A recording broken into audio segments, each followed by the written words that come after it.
Assalamualaikum warahmatullahi wabarakatuh. Video ini dibuat untuk simulasi perkara pidana tugas 7. Video ini berisikan tentang bacaan surat dakwaan dan surat tuntutan. Baiklah, kita mulai. Dengan memperhatikan hasil pemeriksaan sidang dalam perkara atas nama terdakwa, nama lengkap Ayam bin Fulan, tempat lahir Lampung, umur 23 tahun, tanggal lahir 12 Januari 2001, jenis kelamin laki-laki,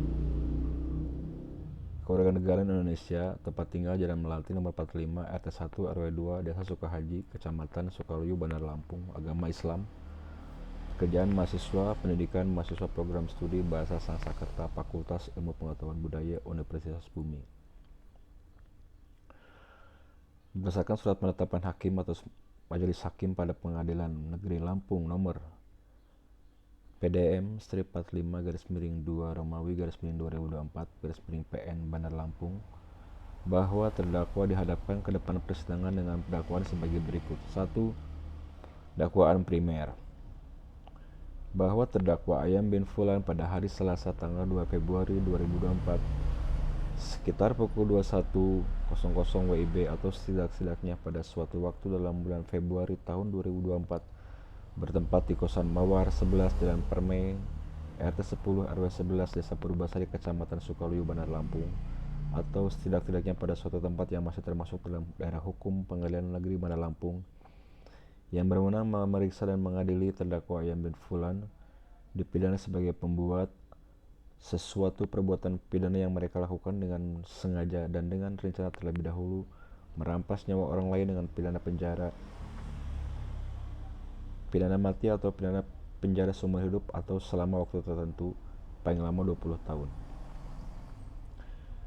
Perbuatan tersebut dilakukan oleh terdakwa dengan cara sebagai berikut. Bahwa pada waktu dan tempat sebagaimana tersebut di atas, saat itu terdakwa mendatangi tempat kosan korban setelah sebelumnya dihubungi lewat pesan WA untuk menemani korban sebagai teman ngobrol curhat tentang pacarnya. Bahwa sebelum terdakwa pergi ke tempat kosan korban, terdakwa membawa pisau lipat berukuran kecil yang diambil dari laci rumah terdakwa dan disembunyikan di dalam celana terdakwa. Bahwa terdakwa ketika mendatangi tempat kosan korban hanya seorang diri.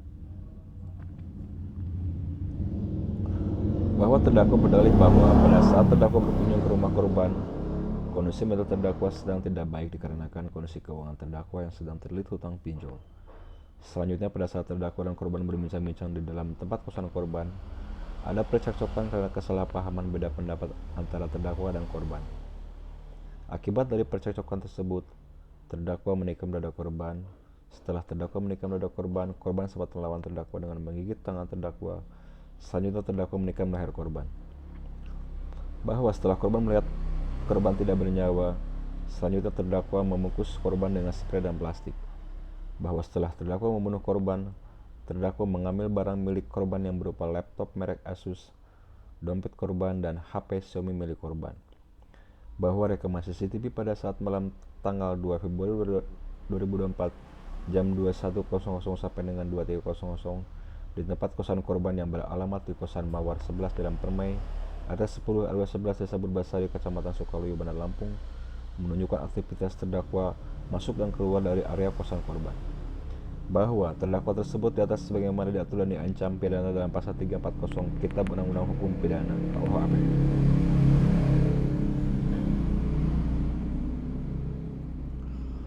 Fakta-fakta yang terungkap di persidangan.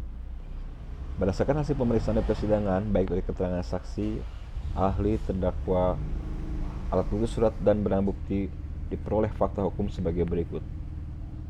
Bahwa benar korban ditemukan meninggal dunia di dalam kamar kosannya pada tanggal 2 Februari 2024 dengan luka tusukan di leher dan dada. Bahwa benar terdakwa adalah teman dekat korban yang terakhir kali terlihat bersama korban sebelum kejadian. Bahwa benar terdakwa membawa pisau lipat yang sebelumnya telah disimpan di dalam jok sepeda motornya, kemudian digunakan untuk menikam korban secara berulang. Bahwa benar setelah menusuk korban hingga meninggal dunia, terdakwa mengambil barang-barang milik korban berupa laptop, MacBook, dompet, dan ponsel. bahwa benar terdakwa berupaya menyembunyikan jasad korban dengan cara membungkus menggunakan plastik besar, spray, pengawet, dan wewangian agar tidak cepat tercium bau busuk. Bahwa benar terdakwa membunuh korban karena motif iri hati dan faktor ekonomi. Analisis yuridis. Sebagaimana diatur dan diancam pidana dalam pasal 340 KUHP tentang pembunuhan berencana dan unsurnya, untuk itu akan kami buktikan dakwaan sebagai berikut. Unsur-unsur dalam dakwaan primer, bahwa terdakwa didakwa sebagaimana diatur dan diancam pidana dalam pasal 340 KUHP, yaitu yang mengandung unsur-unsur tindak pidana sebagai berikut. Unsur barang siapa dan unsur dengan sengaja dan dengan rencana terlebih dahulu merampas nyawa orang. Unsur barang siapa, bahwa menurut Profesor Satoshi Kartanegara SH dalam bukunya yang berjudul Hukum Pidana Kumpulan Kuliah Profesor Satoshi Kartanegara SH menjelaskan bahwa cara merumuskan tindak pidana yaitu dengan awalan kata barang siapa. Perumusan kata barang siapa ditunjukkan hanya kepada manusia. Bahwa yang dimaksud dengan unsur barang siapa adalah menurut hukum merupakan subjek hukum pendukung hak dan kewajiban yang dapat dipertanggungjawabkan secara hukum. Dalam hal ini adalah terdakwa Ayam bin Fulan yang dalam persidangan terbukti sehat jasmani dan rohani dan dapat dipertanggungjawabkan perbuatannya menurut hukum dan tidak dikecualikan oleh ketentuan perundang-undangan yang berlaku baik dari segi alasan pembenar, pemaaf maupun penghapus pidana. Bahwa dengan demikian, berdasarkan fakta-fakta yang terungkap di persidangan dan uraian pembuktian, unsur barang siapa telah terpenuhi. Unsur dengan sengaja dan dengan rencana terlebih dahulu merampas nyawa orang. Pasal 340 KUHP tentang merampas nyawa orang lain merumuskan bahwa barang siapa dengan sengaja dan rencana terlebih dahulu merampas nyawa orang dihukum penjara pidana mati atau pidana penjara seumur hidup atau selama waktu tertentu paling lama 20 tahun. Di dalam rumusan pasal 340 KUHP di atas, unsur dengan sengaja dan rencana terlebih dahulu dirumuskan secara jelas dan implisit. Dengan dicantumkannya kata dengan sengaja dan dengan rencana terlebih dahulu dalam rumusan 340 KUHP menegaskan bahwa perbuatan dengan sengaja dan rencana terlebih dahulu merampas nyawa orang secara melawan hukum merupakan perbuatan yang dilarang oleh undang-undang dan bersanksi pidana. Menurut Adami Sazawi, sebagaimana disarikan dalam pandangan para ahli tentang unsur perencanaan dalam kasus pembunuhan, dalam kasus pembunuhan berencana menerangkan ada 3 syarat yang harus dipenuhi dalam unsur perencanaan. Pertama, pelaku memutuskan kehendak membunuh dalam keadaan tenang, tidak tergesa-gesa, tidak dalam keadaan emosi yang tinggi. Kedua, adanya waktu yang cukup dari timbulnya kehendak hingga pelaksanaan kehendak. Ketiga, melaksanakan perbuatannya dalam suasana tenang. Terdakwa dalam melakukan perbuatannya memiliki rentang waktu yang cukup panjang dari mulai terdakwa datang ke kosan korban hingga waktu pembunuhan. Selanjutnya terdakwa setelah menyelesaikan perbuatannya masih dalam kondisi tenang untuk membungkus korban. Dengan demikian, berdasarkan fakta-fakta yang terungkap di persidangan dan uraian pembuktian, unsur dengan sengaja dan rencana terlebih dahulu telah terpenuhi. Adapun hal-hal yang memberatkan dan meringankan, hal-hal yang memberatkan terdakwa berbelit-belit dalam memberikan keterangan. Kedua, perbuatan terdakwa menimbulkan kehilangan nyawa bagi orang lain. Ketiga, perbuatan terdakwa menimbulkan keresahan dalam masyarakat. Adapun hal-hal yang meringankan yaitu terdakwa berlaku sopan di depan persidangan dan terdakwa belum pernah dihukum. Berdasarkan uraian tersebut, kami selaku penuntut umum dalam perkara ini dengan memperhatikan ketentuan undang-undang yang bersangkutan menuntut menyatakan terdakwa Ayam bin Fulan terbukti secara sah dan meyakinkan menurut hukum bersalah melakukan tindakan pidana dengan sengaja dan rencana terlebih dahulu merampas nyawa orang mengakibatkan kehilangan nyawa seseorang sebagaimana dimaksud dalam pasal 340 KUHP sesuai dengan surat dakwaan penuntut umum.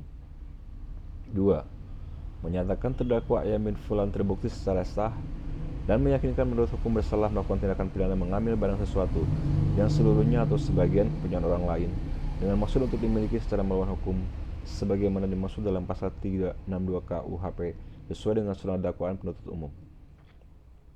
3. Menyatukan pidana terhadap Ayam bin Fulan dengan pidana penjara, pidana mati atau pidana penjara seumur hidup atau selama waktu tertentu paling lama 20 tahun dikurangi selama terdakwa berada di tahanan sementara dengan perintah terdakwa tetap ditahan. Menetapkan barang bukti berupa 1 buah pisau lipat, 1 unit laptop MacBook, 1 buah dompet dan 1 buah unit ponsel. berupa plastik besar, spray pengawet dan wewangian untuk dirampas dan dimusnahkan, membebankan biaya perkara pada terdakwa. Demikian surat tuntutan ini dibuat untuk digunakan sebagaimana mestinya. Bandar Lampung, 28 April 2024, Jaksa Penuntut Umum, Kejaksaan Negeri Bandar Lampung.